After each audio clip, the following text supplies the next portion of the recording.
Hello YouTube, and welcome back to Chef Lethal Plays Path of Exile Slow Walkthrough Series, Season 6, Episode 9, if I'm not mistaken. And I'm actually doing a live, recording playthrough talking situation. Haven't done one of these in several episodes. I'm feeling slightly better. I do have an appointment. You guys don't care, but I do have an appointment in a few hours to go to the Minute Clinic to figure out what the freak is wrong with me, because I am still not feeling good, and it's been 2 weeks. You didn't ask for a health update, but here we are in Act 6 with the health update. Anyway, I think I have strep again, which is really stupid.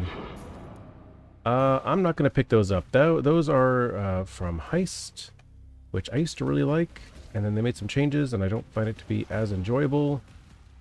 But it is what it is. It's part of the game. I know a lot of people do like it. I think there are still parts of it that are pretty profitable, but it's more like late game stuff. Like the nuts and bolts of Heist aren't necessarily as profitable anymore. But anyway, hope you guys are doing good. We are here at the beginning of Act 6, and we are back in the Twilight Strand. This should look very familiar to you, since this is exactly how the game started. It's the exact same location. And we're here, we're just going to be clearing out all the monsters here in this area for Lily. And she will be eternally grateful for us, so we're just going to do that. Try to make sure that you explore every single corner, because you don't want to get to a situation where there's one monster left somewhere and you're having to find it, look for it, and it's really obnoxious, wasting time. And wasting time, speaking of that, that is the reason why I started the episode from the loading screen, is because I'm on a personal best time right now. I mentioned that before. I don't know how I'm on a personal best time. I've been feeling like I'm taking my time, but I guess I'm doing okay. So just going through and slamming things as much as we can, and hopefully we can get through Act 6 in this episode. There are some changes to the acts when it comes to the second portion of the game, Part 2. We'll be doing a lot more mini-bosses in addition to the act bosses.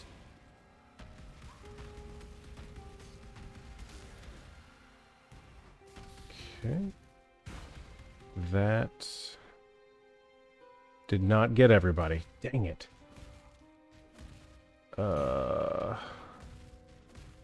I was really thinking that was going to be it. But I missed someone. I bet it's just like one random 3. 2. Now there's one more. Ugh. Hate this. My least favorite type of... Oh, there it is. Boom. Done. Talk to Lily. We're gonna exit to character selection and come back. You could use a town portal scroll if you wanted to. I don't want to do that, although it would probably be quicker than what I just did, but this part doesn't count to our time. Right, so now we can go down and talk to Lily. Oh, that might be a skill point, so I do want to kind of maybe go talk to Lily, because we did level up in the middle there too. So if I get 2 points to use... Aha! Oh, just passive respec points. I don't think I've covered the respec points, but those are points that if you allocate the wrong skill, or you need to change some builds, some build guides that you might find and follow... Wow, that's a 6 link, or a 6 socket. 5 link? Holy crap. Yo. Hold on. That's amazing. That's incredible, actually. Whoa, I was not prepared for that. That's actually pretty remarkable. Interesting. I needed to get some skills going too. Anyway, what was I saying? I don't remember. Oh, passive respec points. Some build guides that you might follow will have you follow like a certain tree. And then once you get to a certain point in the game, maybe you're using a kind of like this build, this guide, where we're using Sunder, and then we're going to end up switching over to oh my gosh, Bone Shatter. Wow. The tree might be slightly different for Sunder. It's more like a lot of people use it more for the like if you're doing a second character, they'll level a very basic bare bones version of whatever class that they're going to end up using, and then when it comes time to actually spec into your skill, your end game skill, you just have to get rid of some of your passive points you had already allocated and put the new ones in. So it's very common. Or if you just misclick or something like that, obviously that's kind of the same. Oops, I'm out of mana again. Dude, mana is a problem. All right, so I got the manuscript for What's-His-Face. I'm going to go back to character select. Again, you can town portal, but I don't think I have very many on me. And we're going to take global physical damage belt and move on. Go back to the coast. Talk to Ilith. And we're going to want to go through here, right? Ah, your body has survived my gift. Yes. Now, test your I don't think there's anything in the coast. It's just a transition area to get us through to here. And now the game is... So now we've reached a point in the game where it's going to be introducing more of the like side end game mechanics to us, so you get an idea of what to expect in the final, like once you get to maps and how you want to end up making your currency and progress in the game. So that one is Breach. Hold on, I gotta go down here. Yes, there's an X over there to talk to Nessa, but there's a mini, like, unique boss, or not a boss, but a unique monster here that we need to kill. She gives us a drop that we need, that we go up to where I was, that exclamation point. Oh my god. The mana is such a problem. So now in the Karui Fortress, we're going to be fighting our first mini boss of Part 2, Act 6. Let me grab this loot. So Part 2 of the game is loaded with mini bosses. They are minor gods of the lore, the pantheon of Rayclastian, divinity. And the first one that we're going to be doing is Tukohama. This right here is a free tattoo. It could potentially be good. It's often bad, but tattoos are items that you can affix to your skill tree, your passive tree, and it'll tell you what kind of node it needs to go on, and it will sacrifice a node in order to get a certain benefit. This is new. I've never seen an essence mob, an essence monster inside of this boss arena. Anyway, this is Tukohama. So after a while, he's going to protect himself, but he's got these totems that are granting him life regen. So it would be helpful if I hit it. Thank you. And so we're just gonna destroy these. He's invulnerable while he's in his little bubble. So we're just gonna do that. Watch out for the meteors that are gonna drop, and the slams and stuff. And of course the fire that's rotating around the arena. But that wasn't too bad. Usually there's a crafting recipe in there too. I don't know what happened there. So this is Sin. He's gonna be the guy that grants us skills. Like, we get boosts based on the gods that we kill. I may be going the wrong way here. No, got it right the first try. So we go up to the ridge. Yep, good.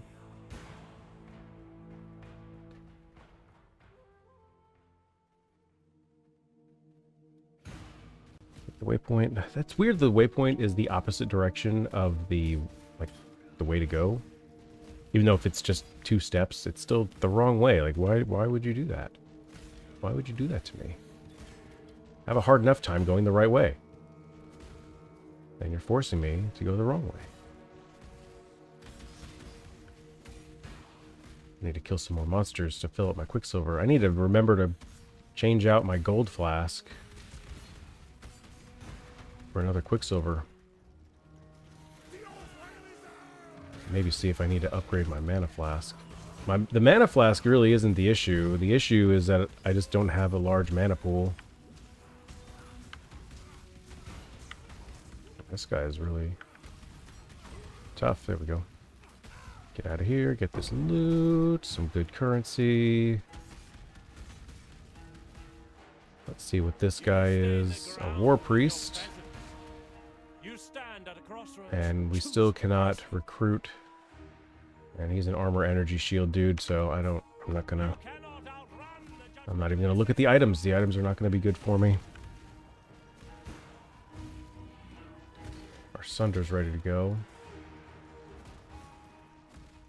Alright. Quicksilver to jump around a little bit faster. Slam these guys, they're all blue.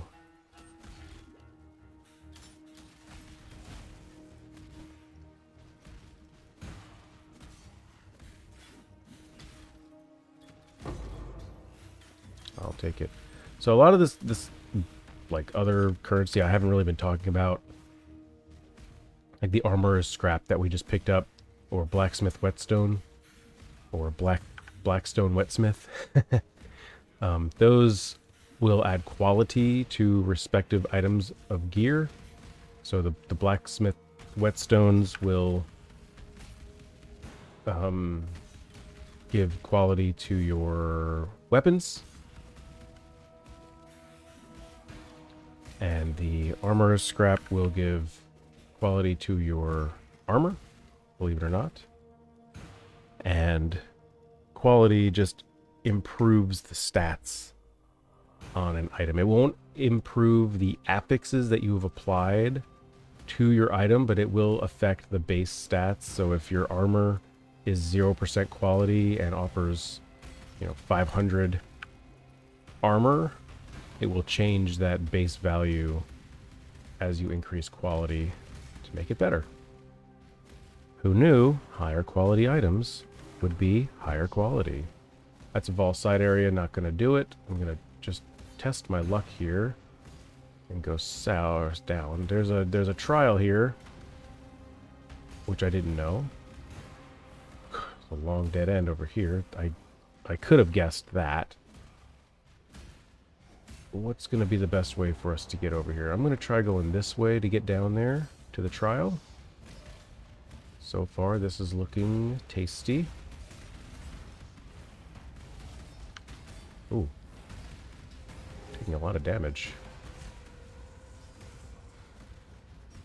I might need to investigate that 6-socket armor that I picked up. The 5 link, though, that is huge.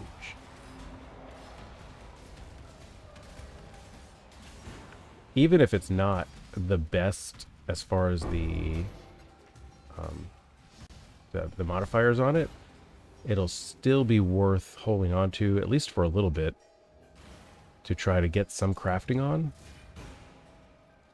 And try to make something of it, Grab this lever, and then we gotta go all the way back.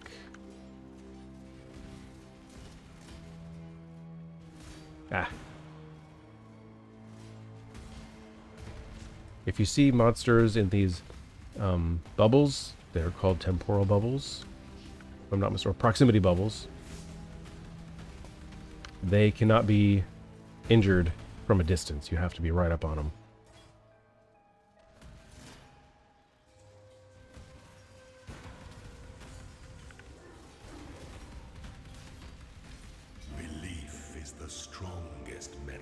Got the one. Okay, where's the portal? Now this is lucky. Our way out is right nearby, so we're gonna go to Chevron's tower. Chevron's tower. Ooh, whoa. Yeah, I'm taking a lot of damage. And the way up is right there, so that's good. Again, just like all the other towers in the game for the most part, we are looking for the ceiling.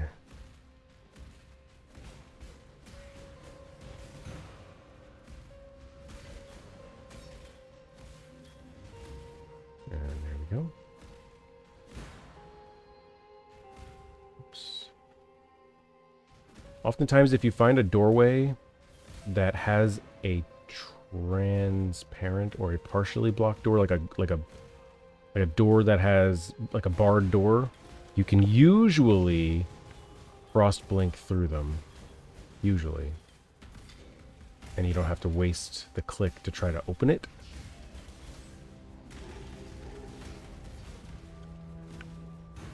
Usually.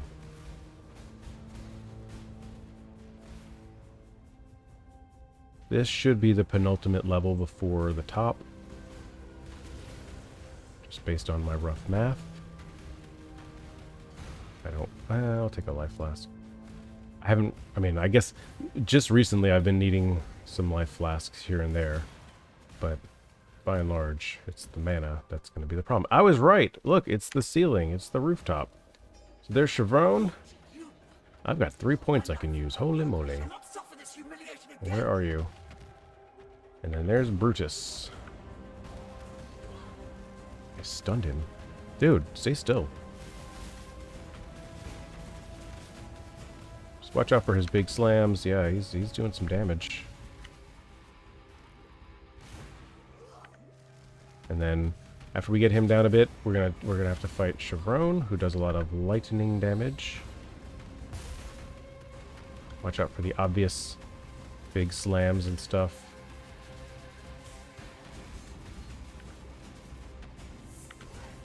Gotta hit her with vulnerability. I haven't been doing enough damage. Never enough damage.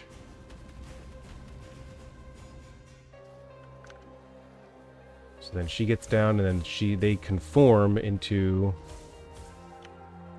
what the community lovingly calls Chevrutus.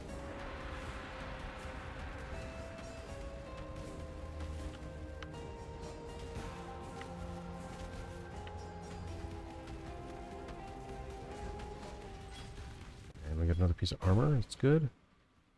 And I believe that was another minor god. And I've been making this distinction between there's minor gods and major gods, and the major gods are the ones that are at the end of each act. This is the pantheon, and each god that you kill grants a certain skill. So we have Tukohama. Since we have it, I may as well use it. I can't because I have to do it at town. I thought I could do it just by talking or being near Sin. That is not the case.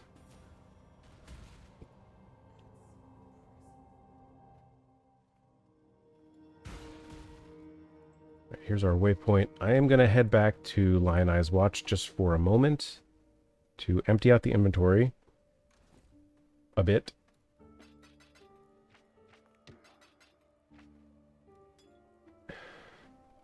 Do I have... I do. Let's get this Quicksilver. Excellent. Yeah, I don't want to use Gold Flask anymore. We'll use Quicksilver. And we'll get rid of this. And I'm going to put this armor down here because it's really, really special. I'm going to check this axe as well. I don't think I have any space in here. I don't. This is a really high armor base item. Like the ones I have, the armor base is 114. This one's 172, so that's pretty nice. But I'll put it all in here. And let's get some passive points because I think it'll do good for us to get some more damage. I think we go down here to Wrecking Ball. This gives us a more attack speed, increased stun duration, and 25% more damage. I'm going to open up Path of Building on my other monitor real quick. And what level am I? 45 already. And we can do melee hits Fortify. So we'll get this.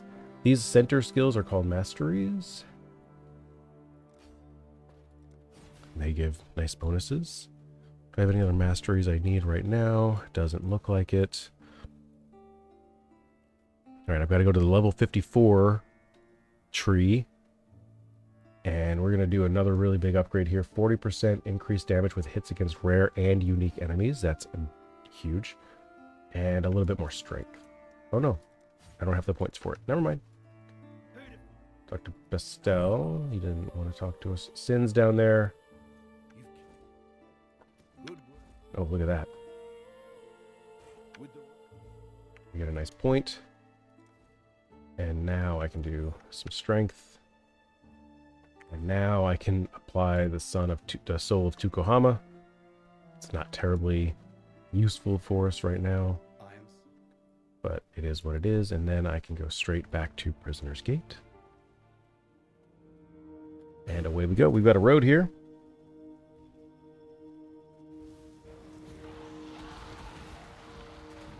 And a lot of fire damage. Holy moly.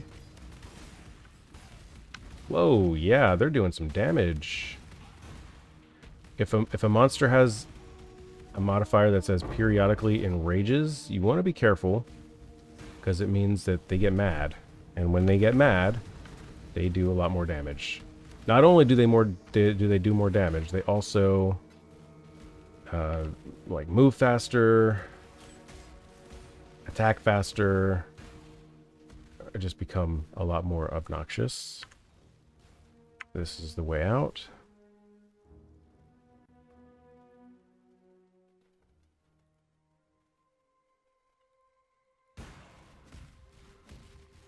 And where are we at on time? We're good. Kill a bunch of those guys. Again, so here I'm just following the road. Roughly, you can kind of see it. Oh, there's some loot over here. We're going to definitely grab this. It's going to wake up a lot of rare monsters. That's okay. I do 40% more damage to rare monsters.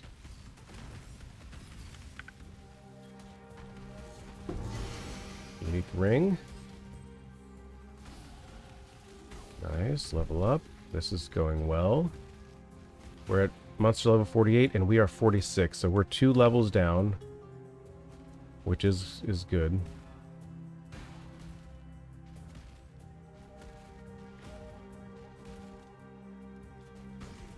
The good thing is there's if you get to the end of the game and you haven't done all of the mini bosses, we'll be able to check which quests that we've missed by the end and then come back and do it. So there's no loss there. Don't know if there's anything else here. We're gonna go straight to the riverways. Oh wait, there's the puppet mistress we have to kill. Oh, I forgot which one. Okay, she's here. Abarath is way back there. Okay. Let's activate Einhar. We're going to try to find the puppet mistress, which I used to know all of the minor gods' real names. Is it in the wetlands? It's probably in the wetlands. Tis. Alright, so this dot right here means there's a waypoint in this area and we have not found it yet. We did not activate it yet. Here's the old bandit area. It's funny, the areas are dynamically generated. Instance by instance. So when you come back in Act 6, it's not going to be exactly the same, but it has to be similar enough that you get the idea that, okay, yeah, this is pretty much the same as it was back when I first came through here.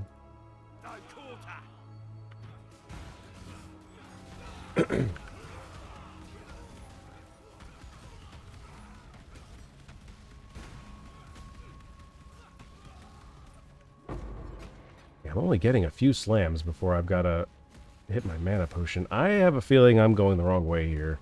I think I need to go all the way over here past Gwenin. So Gwenin is part of a league mechanic called Expedition. I don't usually do Expedition, but I will explain it more in depth in another episode. Here we go, the spawning ground. This is where we will kill the puppet mistress. So there's these pods over here, Rizlatha's nests. that spawn in these little monsters. So we kill the nest. There's 3 of them. Everything in 3s, of course. Everything in 3s. Kill the nest. There we go. And then we come up here.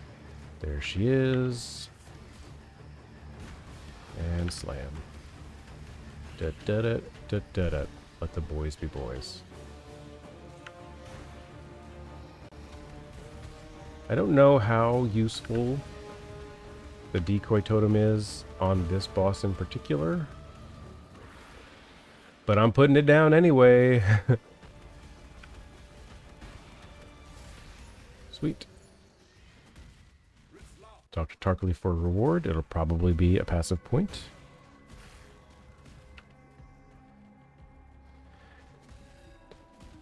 So I could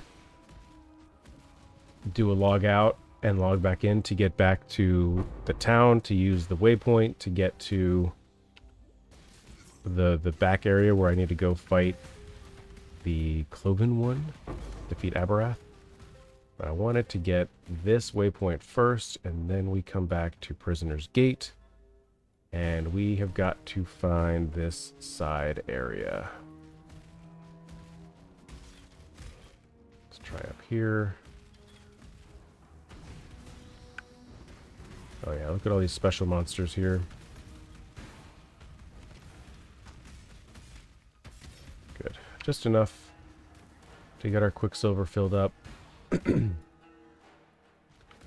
here's Avarath. Like with everything, there are phases here, so we're going to knock him down a bit. He's real mad punching the brick wall that is my decoy totem. He leaps away. We come through here, and we've got to withstand tons of goats flying at us. We're just going to run through them, run around them. And then we come here. He's going to jump down again, and he is mad. But that's okay. We can just stay back here and just crush him. Ignore everything else that's happening. We got it. So now I'm gonna head back to town for free.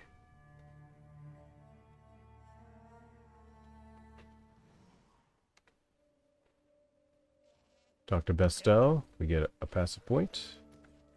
Amazing. Talk to Tarkly. We get a passive point. Amazing. Boop, boop. We have 3 points to use. And it looks like we're going to end up coming up to Golem's Blood, which is here. 10% increased life. 1, 2, 3. And some life regen. That's nice. I need mana. Mana is the problem. The next the next notable that we're going to be getting to is Hatchet Master. So we're just going to be taking a straight path along and then come down. So that's 1, 2, 3, 4, 5, 6, 7, 8. All right, cool. And we'll do a dump here. Gross. I don't think everything's going to fit. Okay. And yeah, I think that's going to be where I end today's episode, just because it's a decent ending point. We're probably about 3/4 of the way through Act 6. So the next episode will be easy peasy to clean up and finish Act 6, get into Act 7 a little bit. And hopefully I'll take my time. Like I'll check my time at the end of Act 6. And if I've got a little bit of leeway, I'm going to spend probably 3 minutes at the end of beating the final boss there to go through my inventory and play around and see what upgrades I can do and mess around with my skill gems and kind of get set to where I need to be. But that is it for today. Thank you very much for watching. I hope you enjoyed. It means a lot that you've made it this far, so thank you, and I will see you next time.